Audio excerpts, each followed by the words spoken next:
ಸುಹಾಸಿನಿ ಕಾರ್ಯಕ್ರಮಕ್ಕೆ ಮತ್ತೊಮ್ಮೆ ಸ್ವಾಗತ. ಈಗ ಜಯಲಕ್ಷ್ಮಿ ಬೆಂಗಳೂರಿಂದ ಕರೆ ಮಾಡಿದ್ದಾರೆ. ಜಯಲಕ್ಷ್ಮಿ, ನಿಮ್ಮ ಡೇಟ್ ಆಫ್ ಬರ್ತ್ ತಿಳಿಸಿ.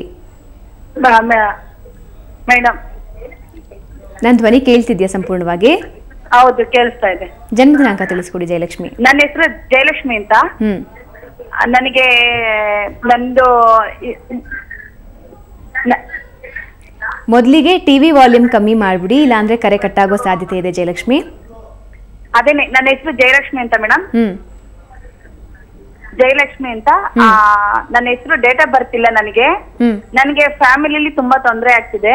ನಮ್ಮ ಯಜಮಾನ್ರಿಗೂ ನನಗೂ ಹೊಂದಾಣಿಕೆನೆ ಬರಲ್ಲ. ನಮ್ಮ ಯಜಮಾನ್ರ ಹೆಸರು ಮಹೇಶ್ ಅಂತ. ಅವ್ರ ಜನ್ಮ ದಿನಾಂಕ ಇದೆಯಾ?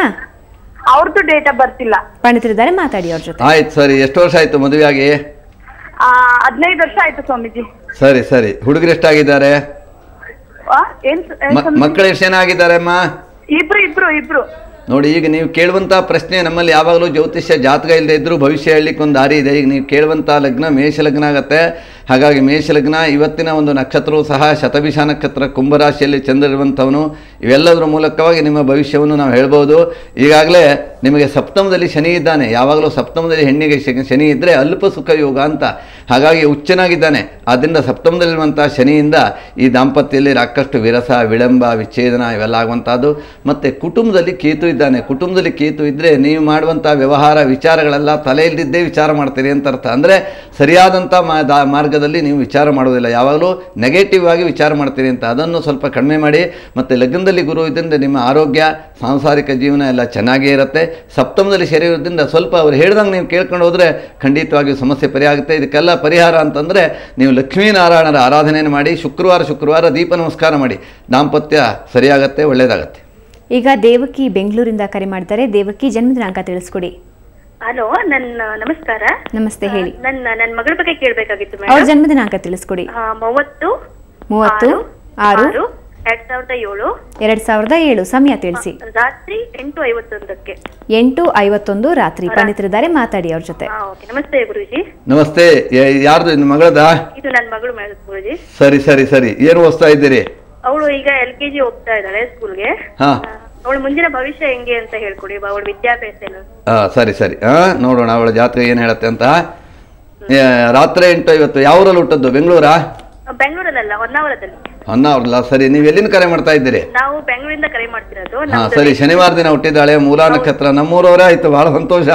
ಮೂಲಾ ನಕ್ಷತ್ರ. ಹಾಗಾಗಿ ಧನುರಾಶಿ, ಹುಣ್ಣಿಮೆ ದಿವಸ ಹುಟ್ಟಿದ್ದಾಳೆ. ಕರ್ಕಾಟಕ ಲಗ್ನ. ಅವಳ ಆಯುಷ್ಯ, ಭವಿಷ್ಯ, ವಿದ್ಯಾ ಎಲ್ಲವನ್ನೂ ತಿಳ್ಕೊಳ್ಳಿ. ಈಗಾಗಲೇ ಅವಳಿಗೆ ವಿದ್ಯೆ ಚೆನ್ನಾಗಾಗತ್ತೆ. ಪಂಚಮದಲ್ಲಿ ಗುರು ಇರೋದ್ರಿಂದ ಒಳ್ಳೆ ವಿದ್ಯಾವಂತಳಾಗುವಂಥ ಯೋಗ. ಆರೋಗ್ಯದಲ್ಲಿ ಸ್ವಲ್ಪ ವ್ಯತ್ಯಾಸ ಇರುತ್ತೆ. ಲಗ್ನದಲ್ಲಿ ಶನಿ ಶುಕ್ರ ಇರೋದ್ರಿಂದ ಸಣ್ಣ ಪುಟ್ಟ ಥಂಡಿ ಗಿಂಡಿ, ಬೆಂಗಳೂರು ಹವಾಮಾನ, ಕಫ ನೆಗಡಿಗಳೆಲ್ಲ ಆಗುತ್ತೆ. ಆಯುಷ್ಯಕ್ಕೇನು ತೊಂದರೆ ಇಲ್ಲ. ವಿದ್ಯೆ ಚೆನ್ನಾಗಿದೆ. ಒಳ್ಳೆ ಉದ್ಯೋಗ ಮಾಡುವಂಥ ಯೋಗ. ಕುಲದೀಪಕ ಯೋಗ. ಲಗ್ನದಲ್ಲಿ ಶುಕ್ರ 10ನೇ ಮನೆಯಲ್ಲಿ ಅಂಗಾರಕ ಇದ್ದರೆ ಕುಲದೀಪಕ ಯೋಗ ಅಂತ ಹೇಳ್ತೇವೆ. ಹಾಗಾಗಿ ಮಗಳಾದರೂ ಕುಲದೀಪಕಿ ಆಗುವಂಥ ಒಳ್ಳೆಯ ಯೋಗ ಇದೆ. ಖಂಡಿತವಾಗಿ ಓದಿಸಿ ಒಳ್ಳೆಯದಾಗಲಿ ಅಂತ ನಾನು ಹಾರೈಸ್ತೇನೆ. ಈಗ ಯಶೋಧ ಕರೆ ಮಾಡಿದರೆ. ಯಶೋಧ, ಜನ್ಮ ದಿನಾಂಕ ತಿಳಿಸ್ಕೊಡಿ. ಮಗನ ಬಗ್ಗೆ ಕೇಳಬೇಕಿತ್ತು. ಜನ್ಮ ದಿನಾಂಕ ತಿಳಿಸಿ. ಜನ್ಮ 31/1/1981. ಶನಿವಾರ ಬೆಳಿಗ್ಗೆ 4:30. ಪಂಡಿತರಿದ್ದಾರೆ, ಮಾತಾಡಿ ಅವ್ರ ಜೊತೆ. ನೋಡಿ, ಮಗ ಏನು ಉದ್ಯೋಗ ಮಾಡ್ತಾ ಇದ್ದಾರೆ? ಮಗ ಬಿಸ್ನೆಸ್ ಮಾಡ್ತೀಯಾನೆ ಪಂಡಿತ್ರೆ. ಸರಿ. ಈಗಾಗಲೇ 30 ವರ್ಷ ಆಯ್ತು. ಮದುವೆ ಆಗಿದೆಯಾ? ಇಲ್ಲ, ಆಗಿಲ್ಲ. ಮದುವೆ ಬಗ್ಗೆನೇ ಕೇಳ್ತಾ ಇರೋದು. ಶನಿವಾರ ದಿನ ಹುಟ್ಟಿದ್ದಾರೆ ಮಗ. ಅವನ ನಕ್ಷತ್ರ ಜ್ಯೇಷ್ಠ ನಕ್ಷತ್ರ. ಅವರದು ವೃಶ್ಚಿಕ ರಾಶಿ, ಏಕಾದಶಿ, ಕೃಷ್ಣ ಪಕ್ಷ, ಹಾಗೆ ಧನುರ್ಲಗ್ನ. ಇದಿಷ್ಟು ನಿಮ್ಮ ಮಗ ಹುಟ್ಟಿದಂಥ ದಿನ. ನೋಡೋಣ ವಿವಾಹಕ್ಕೆ ಏನು ತೊಂದರೆ ಇದೆ ಅಂತ. ಲಗ್ನ ಅವ್ರದ್ದು ಧನುರ್ಲಗ್ನ ಆದ್ದರಿಂದ ಅಷ್ಟಮದಲ್ಲಿ ರಾಹು ಇದ್ದಾನೆ. ಗಂಡಿಗೆ ಯಾವಾಗಲೂ ಅಷ್ಟಮ ಸೌಭಾಗ್ಯ ಸ್ಥಾನ ಹೇಳ್ತೇವೆ. ಅಷ್ಟಮದಲ್ಲಿ ರಾಹು ಇದ್ದಾನೆ. ಇನ್ನು ಎರಡನೇದಾಗಿ ಚಂದ್ರನಿಂದ ಚತುರ್ಥಲ್ಲಿ ಕುಜ ಇದ್ದಾನೆ. ಈ ರಾಹು ಮತ್ತು ಕುಜರು ಯಾವಾಗಲೂ ವೈವಾಹಿಕ ಜೀವನಕ್ಕೆ ಸ್ವಲ್ಪ ತೊಂದರೆಯನ್ನು ಮಾಡ್ತಾರೆ. ಆದರೆ ಮದುವೆ ಯೋಗ ಇದೆ.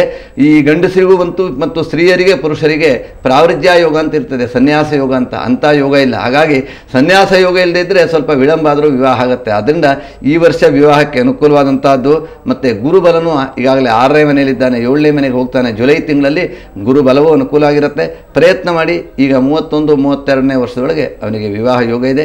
ಖಂಡಿತವಾಗಿಯೂ ಇದಕ್ಕೆ ಸ್ವಯಂವರ ಪಾರ್ವತಿ ಪೂಜೆಯನ್ನು ಮಾಡಿದ್ರೆ ಬೇಗ ವಿವಾಹ ಆಗುತ್ತೆ. ಒಳ್ಳೆಯದಾಗಲಿ. ಪಂಡಿತರೆ, ದಿನಚರಿ ಬಗ್ಗೆ ಯಾರು ಗಮನ ಕೊಡೋದಿಲ್ಲ. ಅಂದರೆ ಸಂಪ್ರದಾಯ ಅಂತ ತಿಳ್ಕೊಳ್ತಾರೆ, ಆದರೆ ಅದರ ಅರ್ಥಗಳು ಸಾಕಷ್ಟು ಜನರಿಗೆ ಗೊತ್ತಿರೋದಿಲ್ಲ. ಅದ್ರ ಬಗ್ಗೆ ಸಾಕಷ್ಟು ಮಾಹಿತಿ ಕೊಟ್ರಿ. ಕಾಲರ್ ಸಮಸ್ಯೆಗೆ ಪರಿಹಾರ ತಿಳಿಸ್ಕೊಟ್ರಿ. ಧನ್ಯವಾದ. ನಮಸ್ಕಾರ.